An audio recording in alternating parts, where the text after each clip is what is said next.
But the thing is that the premise for talking me out of it was, well, we think you're going to lose the money that you invest. And I was like, well, that was my expectation anyway. We should take a moment to appreciate these little things, the big things, the things that move your heart. I think that's probably the meaning of life, or as close a definition as I can think. There's a friend of mine who says like starting a company is like staring into the abyss and eating glass. And there's some truth to that. Need motivation? Watch a Top 10 Believe Nation. Top 10, I got a top 10. Got my motivation high for my top 10. Gotta learn from the wise women and men. All my life, like 9 and 9. For my top 10, top 10, 9 and 9. This one's for my top 10. Hey, it's Evan Carmichael, and I make these videos because chances are you are the most ambitious person in your circle, but you know you're capable of more. And you get that push by surrounding yourself with the best. So today, let's learn from one of the best, Elon Musk, and my take on his top 10 rules to success. Enjoy. Okay, let's kick it off with rule number 1. Trust your ideas. I had a lot of friends of mine try to talk me out of starting a rocket company because they thought it was crazy. And one friend of mine made me watch a video of rockets blowing up. And you know, there were just lots of people that thought it was a really crazy idea, and there was some people that had tried to start rocket companies, not succeeded, and they tried to talk me out of it. And but the thing is that the premise for talking me out of it was, well, we think you're going to lose the money that you invest. And I was like, well, that was my expectation anyway. Right. So I don't really mind if I lose. You know, I mean, I might, but I mean, it's not like I was trying to figure out the rank-ordered best way to invest money, and on that basis, you know, chose space. Right. It's not like that's. You know, I thought, wow. You weren't looking at like money market bonds, AAA bonds, right, exactly. rocket company. Like you weren't like do real estate. Yeah, you know, invest in shoemaking, anything. And whoa, space is highest ROI. That is not what it wasn't the premise. I just thought that it was important that humanity expand beyond Earth, and we weren't doing that. So maybe there was something I could do to kind of spur that on. Rule number 2, appreciate little things. Well, I was just saying that you want to take a moment to appreciate things in life and the sensations. Food's incredible. And like there's just so many good things that you can experience. Some of them cost nothing, really. You know, have a walk in nature or just a nice meal, and it's like, wow, that's pretty great, you know. And we should take a moment to appreciate these little things, the big things, the things that move your heart. I think that's probably the meaning of life, or as close a definition as I can think. Rule number 3, make better products. You want to have like a good competitive forcing function so that you have to make the product better or you'll lose. Like if you don't make the product better and improve the product for the end consumer, then that company should have relatively less prosperity compared to a company that makes better products. Now the car industry, you know, is actually pretty competitive, so that's good. So then the good thing about a competitive industry is then if you make a product that's better, it's going to do better in the marketplace. Rule number 4, persevere. How much of your success do you attribute to having really audacious goals, or versus just not being focused on the short term, you know, money coming in, or I don't know, investors? Unfortunately, one does have to be focused on the short term and money coming in when creating a company, because otherwise the company will die. So I think that a lot of times people think like creating a company is going to be fun. I would say it's not. It's really not that fun. I mean, there are periods of fun, and there are periods of where it's just awful. And particularly if you're the CEO of the company, you actually have a distillation of all the worst problems in the company. There's no point in spending your time on things that are going right. So you only spend your time on things that are going wrong. And there are things that are going wrong that other people can't take care of. So you have like the worst. You have a filter for the crappiest problem in the company. The most pernicious and painful problem. So I wouldn't say I think you have to feel quite compelled to do it. and have a fairly high pain threshold. And there's a friend of mine who says like starting a company is like staring into the abyss and eating glass. And there's some truth to that. The staring into the abyss part is that you're going to be constantly facing the extermination of the company. Because most startups fail. It's like 90%, arguably 99% of startups fail. So that's the staring into the abyss part. You're constantly saying, okay, if I don't get this right, the company will die. It can be quite stressful. And then the eating glass part is you've got to do the problems. You've got to work on the problems that the company needs you to work on, not the problems you want to work on. And so that's you end up working on problems that you'd really wish you weren't working on. And so that's the eating glass part. And that goes on for a long time. Also, if you want to have more self-confidence and self-belief, I've designed a special free training to help you get it, where every day for the next 254 days, I will send you a link to an unlisted video to your email to every day shift your confidence and self-belief forward. The science says it can take up to 254 days of consecutive action to make a habit stick. And I want you to get the habit of self-confidence and self-belief. The link to join absolutely for free is in the description below. There are just times when something is important enough, you believe in it enough that you do it in spite of the fear. If you have a great product, lots of people will buy it. And then the company will be successful. That ended up being worse than if we had designed a car from the beginning. Rule number 5, have long-term goals. Running a public company does have its drawbacks. So you're not in a hurry? No. Okay. I mean, in the case of Telsa and SpaceX, we had to raise capital, and we had kind of a complex equity structure that needed to be resolved by going public, and so I felt we kind of needed to do that in those two cases. We don't have to do that in SpaceX. I think there's a good chance we will at some point in the future, but SpaceX's objectives are super long term. And the market is not. So I'm a bit worried that if we did go public, certainly if we went public too soon, that that market pressure would force us to do short-term things and abandon kind of long-term projects. Like going to Mars. Right, going to Mars is very long-term. Rule number 6, ask the right questions. When I was in high school, I thought I'd most likely be doing physics at a particle accelerator. So that's what I was. Physics and computers. I mean, I got distinctions in 2 areas, in physics and computer science, and those were, some of my 2 best subjects. And then I thought, okay, well, I want to figure out what's the nature of the universe, and so go try to work with people, banging particles together, see what happens, and then it sort of things went along, and then the superconducting super collider got canceled in the U.S. And then actually was like, whoa, what if I am working at a collider? It's been all these years, and then the government just cancels it. Wow. And then was like, I'm not going to do that. So it's like, so well, we roll back a little. Like I was trying to figure out when I was a kid, I had like this existential crisis. I don't know, I was about 12 years old or something, and I was like, well, what does the world mean? What's it all about? Are we living some meaningless existence? And then I made the mistake of reading Nietzsche and Schopenhauer, and I'm like, whoa, don't do that. Not you need to be a little older, I think.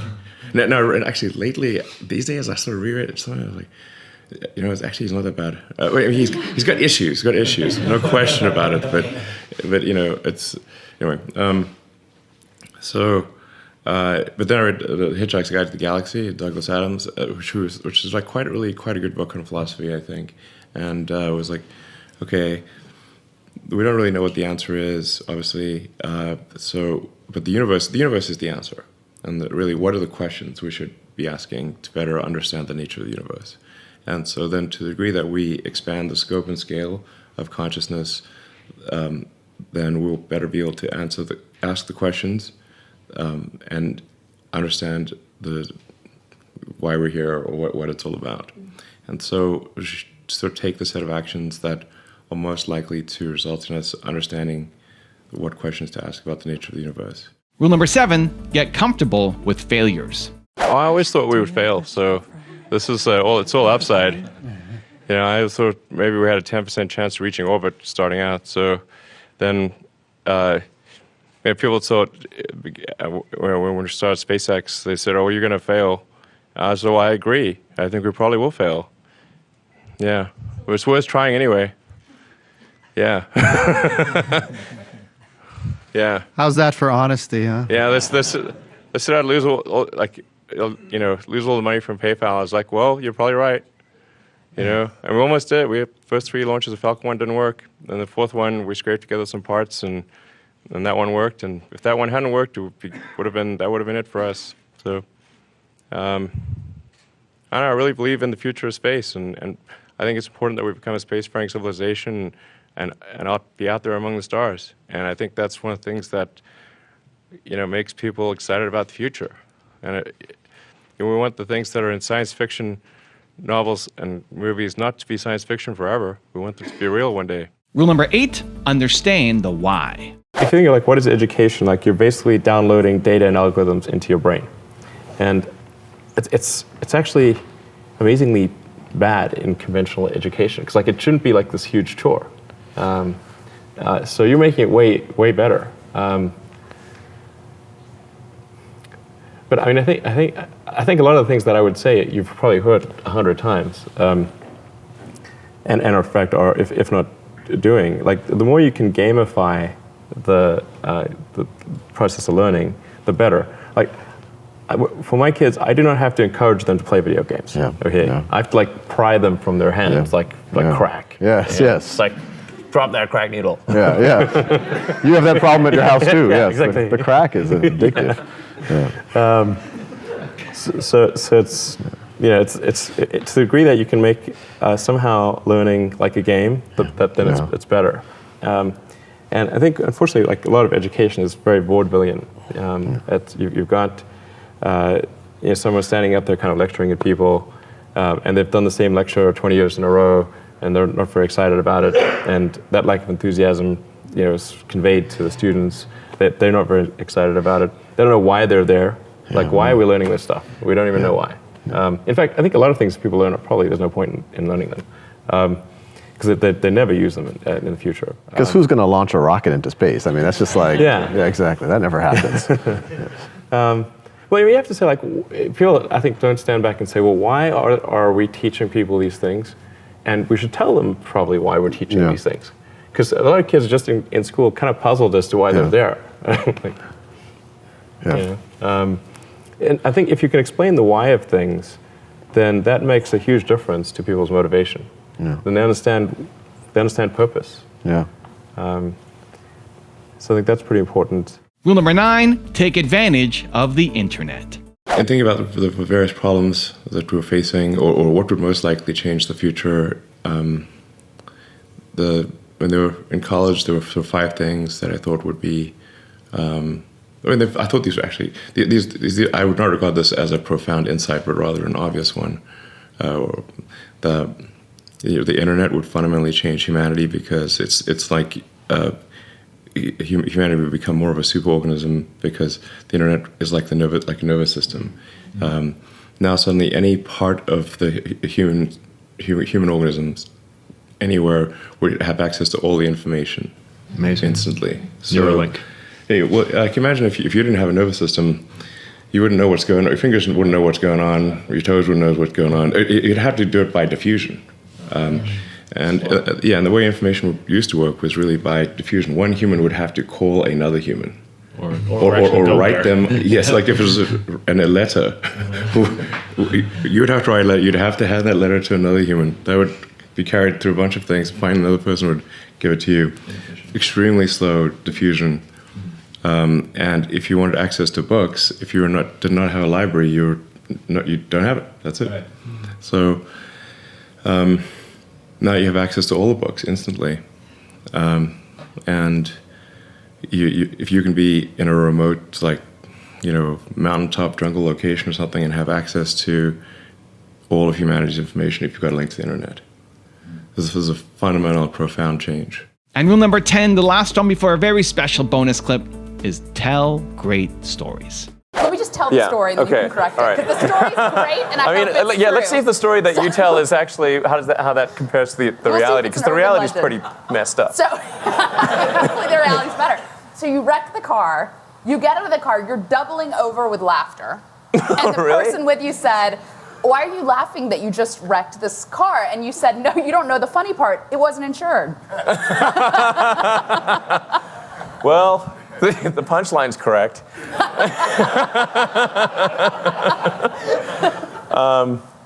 So I was driving up Sand Hill Road with Peter Thiel, one of the co-founders of PayPal. We were actually driving to see Mike Moritz. This is in 2000. And so we're driving up Sand Hill Road. I didn't really know how to drive the McLaren. And Peter says, so what can this do? And then, like, I'm probably number one on the list of famous last words. I said, "Watch this." So I floored it. I floored it and did a lane change on Sand Hill. And so the McLaren has no traction control or anything. It's massive power to the wheels. So 640 brake horsepower, and it only weighs a ton. So it has massive power to weight. It can brake the wheels free at 80 miles an hour. So broke the rear end free and started spinning. I sort of, let's see, I think it was sort of, I was going straight and then turned, and I remember seeing the cars coming towards me while I was going backwards. And then we hit an embankment, sort of a 45-degree embankment on Sand Hill, which tossed the car into the air like a discus. And it kept rotating with about 3 foot of air clearance, according to witnesses. And then slammed down on the ground, going the original direction. And we blew the suspension out. Now, it didn't actually wreck the car. The core chassis and the engine were okay. Thank God. But all the glass and the wheels and everything was shredded, and there was massive body damage in the front and rear. And did you start laughing? I don't recall laughing. I mean, I could have been laughing in shock, but I don't recall laughing. And then Peter hitched a ride to Mike. I waited while the fire truck and the ambulance arrived. Then finally did Peter Thiel literally hitch a ride over to Sequoia and then I once the car was taken care of, then I hitched a ride too, and we continued the meeting. I'm picturing you and Peter Thiel like that scene in Tommy Boy, where like the deer, and you're both like and like. Yeah, really. Wow. Yeah. Is there a parallel? Lucky to be alive, really. I should say so. Yeah. Is there a parallel with how you build companies in that story? I hope not. Let's see what this thing can do. Watch this. That could be awkward with a rocket launch. Now I've got a very special bonus clip that I think you're gonna enjoy. But before that, it's time for the question of the day. I wanna know, what was your single biggest takeaway from this video and your plan of action for the next week? When you get motivated, inspired, you have a 35% chance of following through. But when you get motivated, inspired, and you create a plan of action, you have a over 90% chance of following through. And when you share it with other people, it jumps to 95% chance. Your likelihood of following through. And so I want that to be you from this video. We don't just watch videos here, Believe Nation. We do something. We take action. So I want to know your single biggest takeaway from this video and your plan of action for the next week. Leave it down in the comments below because I want to celebrate you. What drives you? What is it that when you wake up in the morning, do you see a problem and you want to solve it? I think the thing that drives me is that I want to be able to think about the future and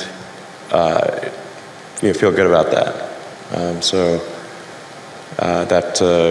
We're doing what we can to have the future be as good as possible, to be inspired by what is likely to happen, and to look forward to the next day. So that's what really drives me is trying to figure out how do we make sure that things are great and going to be so, and that's the underlying principle behind Tesla and SpaceX. Is that I think it's pretty important that we accelerate the transition to sustainable generation and consumption of energy. It's inevitable, but it matters if it happens sooner or later. And then SpaceX is about helping make life multiplanetary, and doing what we can to continue the dream of Apollo, and ultimately make a contribution to life becoming multiplanetary.